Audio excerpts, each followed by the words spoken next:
and her little veins were so small. The only person who could get blood out of her was her pediatrician, and to do that, she had to go in through her head because that's where the veins were the biggest. It's passed from their infected mother. This, the disease caused by the virus, one which has plagued man since recorded history. Physicians today know that measles is more than a nuisance. It can bring on bacterial infection, can cause fatal pneumonia, and in some cases encephalitis, inflammation of the brain. Each case needs good medical care. She knew, even when she was little, that she was different, or things were different for her. I felt horrible for her all over, but in a completely different way.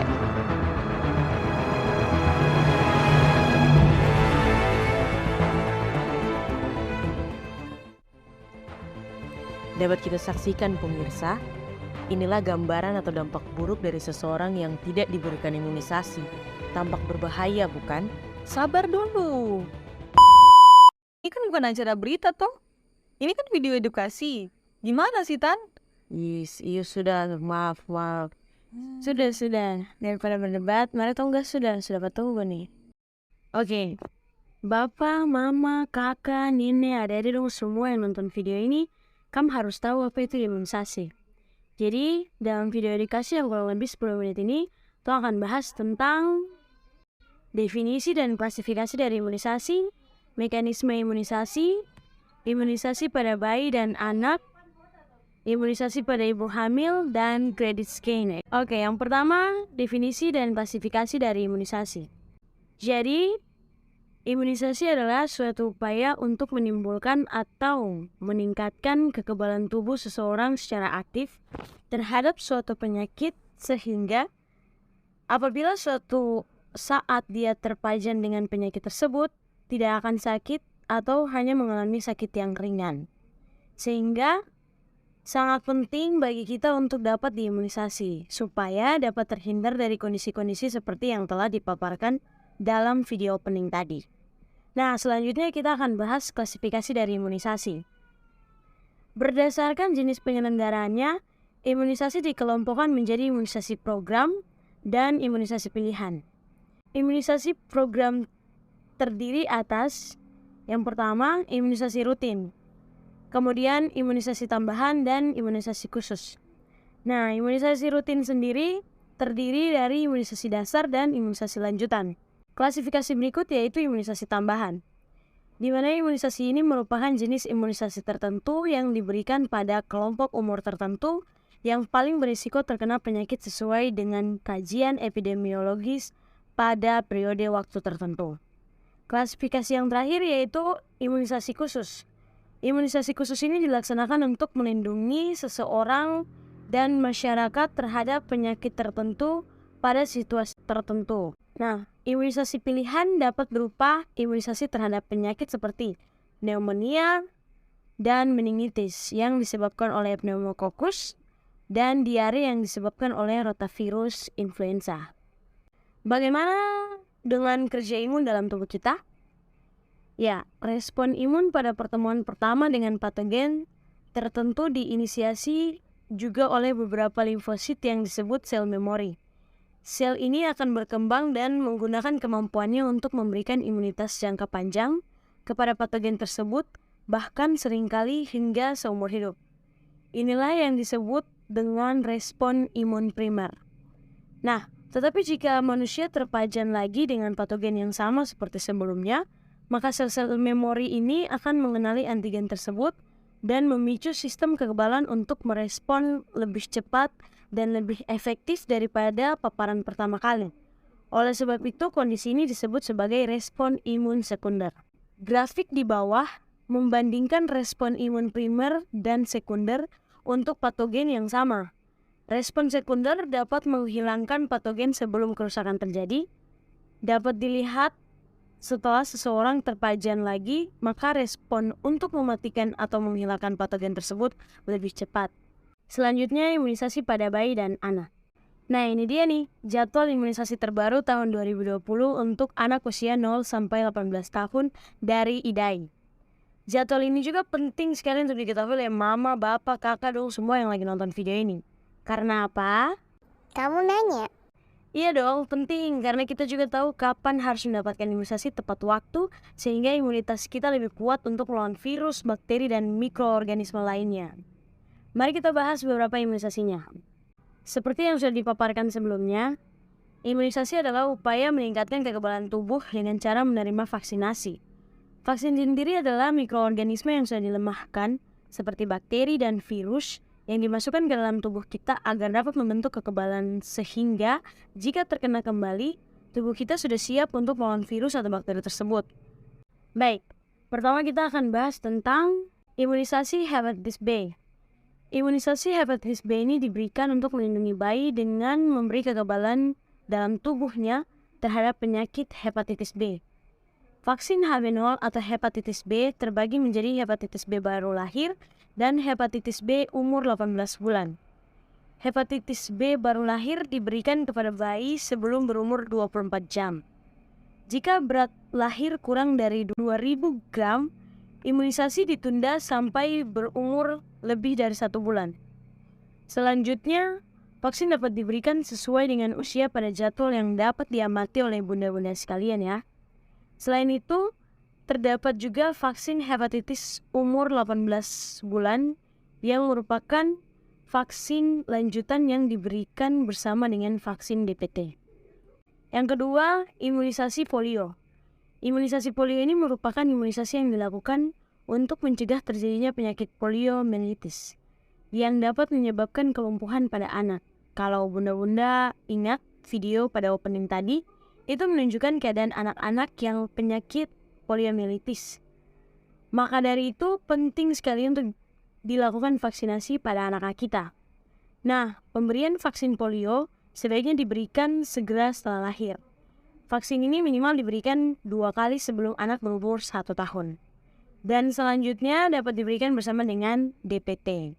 Yang ketiga yaitu imunisasi BCG. Imunisasi ini merupakan imunisasi yang digunakan untuk mencegah terjadinya penyakit TBC yang berat. Vaksin BCG sebaiknya diberikan segera setelah lahir atau sebelum bayi berumur 1 bulan. Apabila lewat dari jadwal pemberian vaksin BCG, maka dapat diberikan pada usia 3 bulan dengan syarat uji tuberkulin negatif. Namun jika uji tuberkulin tidak tersedia, maka BCG dapat tetap diberikan. Tapi perlu diingat ya bunda, jika timbul reaksi cepat pada minggu pertama, segera dibawa ke fasilitas kesehatan untuk dilakukan pemeriksaan lebih lanjut. Yang keempat yaitu imunisasi DPT atau difteri, pertusis, tetanus.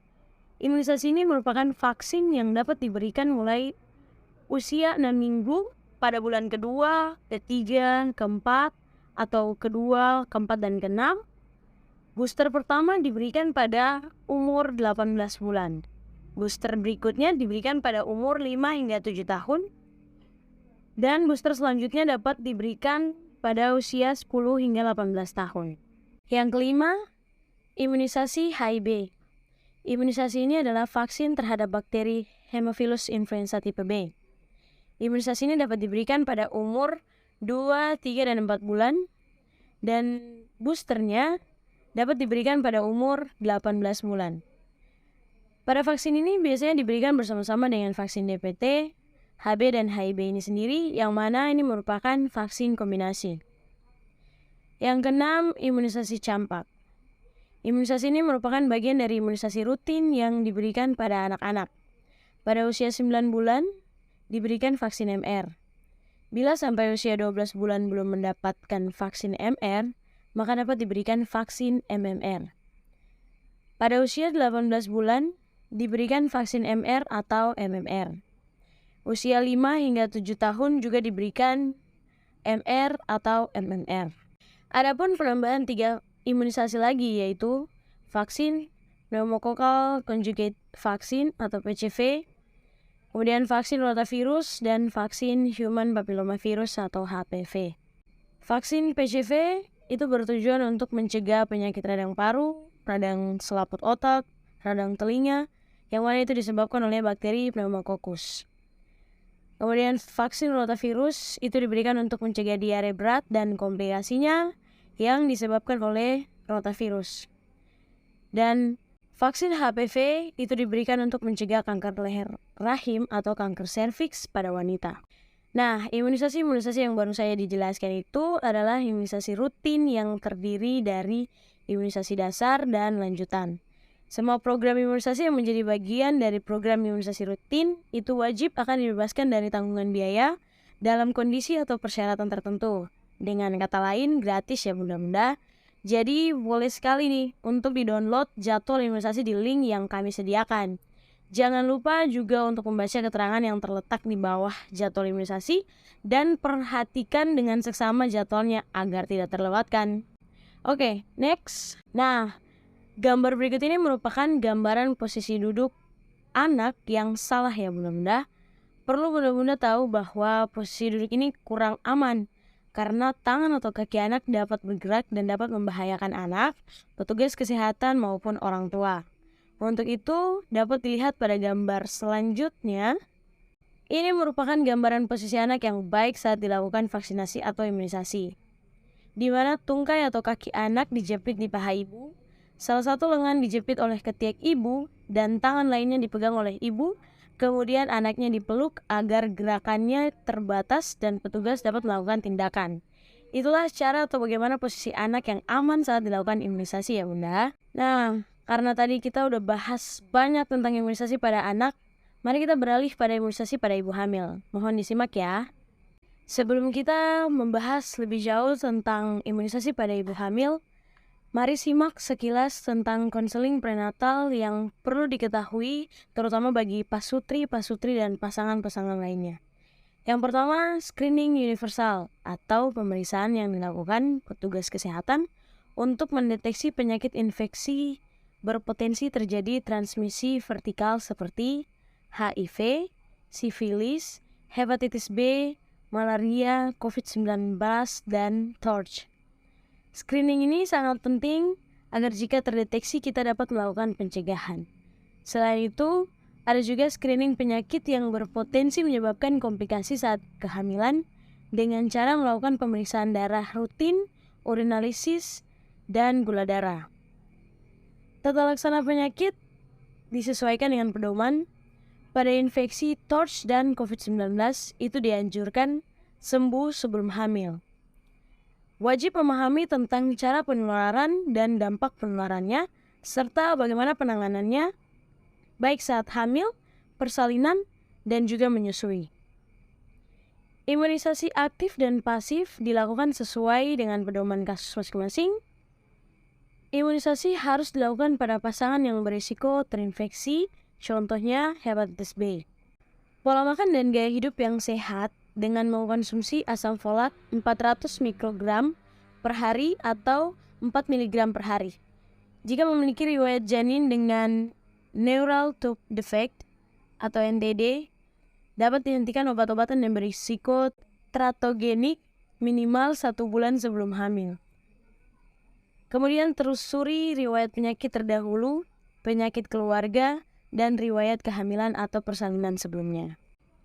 Nah, di sini sudah terpapar jadwal imunisasi untuk orang dewasa dengan indikasi tertentu. Kali ini kita akan fokus untuk membahas imunisasi yang dapat diberikan maupun yang tidak dapat diberikan pada ibu hamil. Yang pertama, vaksin influenza. Vaksin ini dianjurkan bagi ibu hamil, diberikan 1 dosis setiap tahun. Kemudian yang kedua, vaksin DPT. Vaksin ini diberikan 1 dosis terhadap tiap kehamilan dan penting juga diberikan pada calon pengantin perempuan. Yang ketiga, vaksin varicella atau cacar air. Vaksin ini tidak boleh diberikan pada ibu hamil, tetapi sangat dianjurkan untuk diberikan sebelum menikah atau sebelum hamil untuk mencegah cacat janin. Yang keempat, vaksin HPV. Vaksin ini tidak direkomendasikan untuk ibu hamil. Yang berikutnya, zoster. Zoster ini tidak diberikan pada ibu hamil.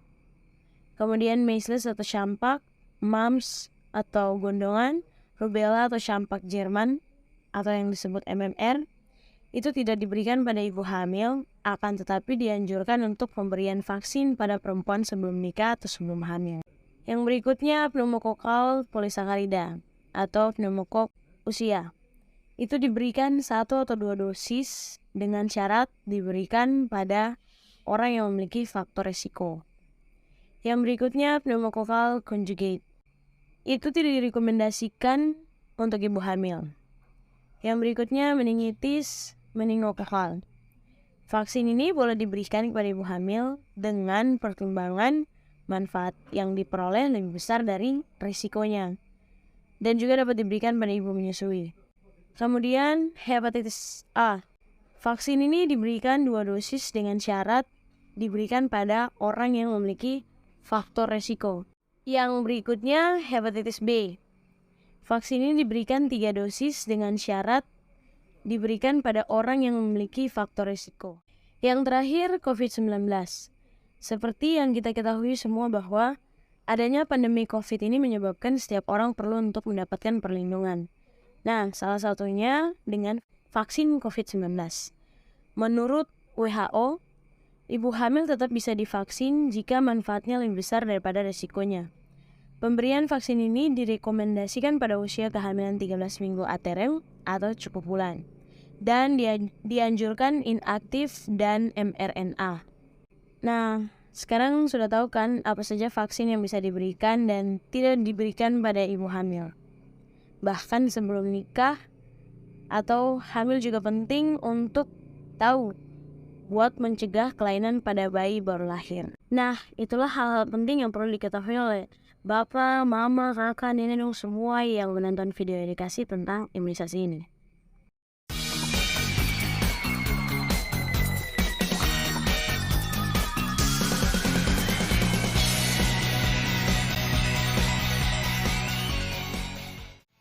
Ikan hiu getar-getar. See you later. Thanks for watching.